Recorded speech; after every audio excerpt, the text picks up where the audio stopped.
कभी सोचा है कि इस दुनिया का अंत आखिर होगा कैसे? आज हम इसी सवाल का जवाब ढूंढने वाले हैं एक बहुत ही प्राचीन कहानी के जरिए। एक ऐसी कहानी जो हमारे आज के युग यानी कलयुग के अंत की भविष्यवाणी करती है। चलिए इसमें और गहराई से उतरते हैं। ये एक ऐसा सवाल है जो सदियों से हम सबके मन में उठता रहा है। देखिए, शास्त्र कहते हैं कि हर युग का एक अंत होता है और हम अभी कलयुग में जी रहे हैं। तो सवाल ये है कि जब ये युग अपनी चरम सीमा पर पहुंचेगा तो होगा क्या? कलयुग, इसे अधर्म, पाप और लोभ का युग कहते हैं। मतलब 4 युगों के चक्र में यह सबसे आखिरी और सबसे अंधकारमय दौर माना जाता है। लेकिन इस कहानी को ठीक से समझने के लिए हमें थोड़ा पीछे चलना होगा, महाभारत युद्ध के ठीक बाद के समय में। सोचिए, कुरुक्षेत्र की धरती अभी भी खून से लाल है। एक विनाशकारी युद्ध अभी अभी खत्म हुआ है और एक नए गहरे अंधकार ने दस्तक देना शुरू कर दिया है। हस्तिनापुर के सिंहासन पर धर्मराज युधिष्ठिर तो बैठ गए, पर उनके मन में एक तूफान मचा हुआ था। वो जानते थे कि द्वापर युग खत्म हो चुका है और आने वाला कलयुग मानवता के लिए एक बहुत बड़ी चुनौती लेकर आएगा। और ये कोई बाहरी दुश्मन नहीं था, बल्कि एक भीतरी संकट था।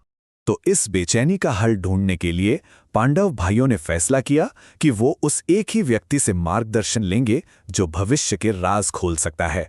और वो सब द्वारिका पहुंचे। वहां जाकर युधिष्ठिर ने भगवान कृष्ण से पूछा, हे माधव, हमें बताइए कि कलयुग में इंसानों का स्वभाव कैसा होगा, उनकी आदतें कैसी होंगी और मोक्ष का रास्ता क्या होगा। कृष्ण बस मुस्कुराए और कहा कि इस सवाल का जवाब सीधे शब्दों में नहीं दिया जा सकता।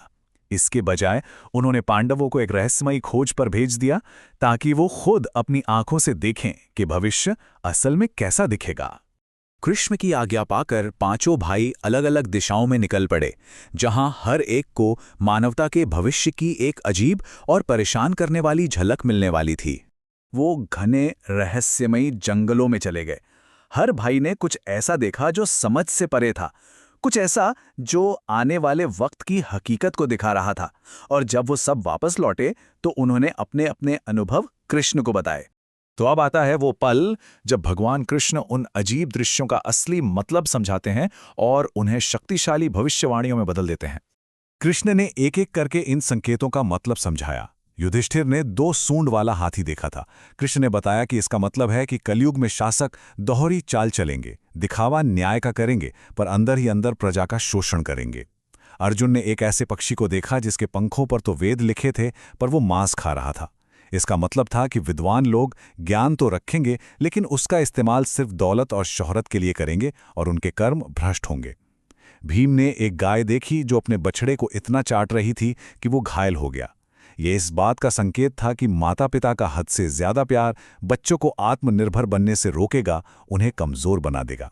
सहदेव ने कई कुओं के बीच एक गहरा कुआं सूखा देखा। इसका अर्थ था कि लोग बाहर से अमीर दिखेंगे, पर अंदर से करुणाहीन और खोखले होंगे। और आखिर में नकुल ने एक छोटे से पौधे को एक विशाल चट्टान को रोके हुए देखा।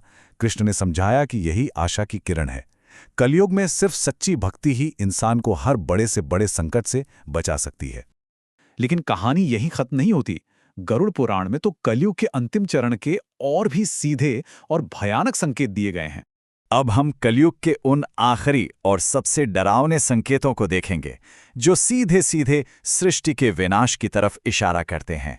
गरुड़ पुराण के मुताबिक कलयुग के अंत में इंसानों की औसत आयु घटकर सिर्फ 20 साल रह जाएगी। सोचिए, सिर्फ 20 साल। और यह सच में चौंकाने वाला है कि लोग 12 साल की उम्र में ही बूढ़े दिखने लगेंगे, बाल सफेद हो जाएंगे और शरीर बीमारियों का घर बन जाएगा। औरतें सिर्फ 8 से 9 साल की उम्र में मां बनने लगेंगी, जिससे आने वाली पीढ़ियां और भी कमजोर होती जाएंगी। समाज का जो नैतिक ढांचा है ना, वो पूरी तरह से चरमरा जाएगा। लोग शादी और परिवार जैसे पवित्र बंधनों को मानने से इनकार कर देंगे। रिश्ते सिर्फ मतलब और स्वार्थ पर टिके होंगे और समाज में चारों तरफ लालच, धोखा और कपट का बोलबाला होगा। और इंसान के इन कर्मों का असर सीधा सीधा प्रकृति पर भी पड़ेगा। पेड़ पौधे फल फूल देना बंद कर देंगे। बारिश की भारी कमी की वजह से अकाल पड़ेगा और जो थोड़ा बहुत अनाज उगेगा भी, वो भी बेस्वाद और बिना पोषक तत्वों के होगा। जब अधर्म और पाप अपनी सारी हदें पार कर देंगे, तब युग के अंत की वो आखिरी और सबसे विनाशकारी घटनाएं शुरू होंगी। और आखिर में एक ऐसा भयावह संकेत आएगा जो पूरी सृष्टि के महाप्रलय का ऐलान करेगा। पहले तो आसमान में एक नहीं बल्कि 7 सूरज दिखाई देंगे, जिनकी गर्मी से धरती पर सब कुछ जलकर राख हो जाएगा। इसके बाद 100 सालों तक लगातार ऐसी प्रलयकारी बारिश होगी जिससे पूरी पृथ्वी पानी में डूब जाएगी और इस तरह संपूर्ण संसार का अंत हो जाएगा। लेकिन ये जो विनाश है, ये सिर्फ एक अंत नहीं है। असल में ये एक शुद्धिकरण की प्रक्रिया है, ताकि अधर्म और पाप से भरी इस दुनिया को साफ किया जा सके। इस महाप्रलय के बाद परमात्मा अपनी इच्छा से एक नई, शुद्ध और पवित्र सृष्टि का निर्माण करेंगे और उस नई दुनिया में धर्म, सत्य और आध्यात्मिकता का फिर से उदय होगा।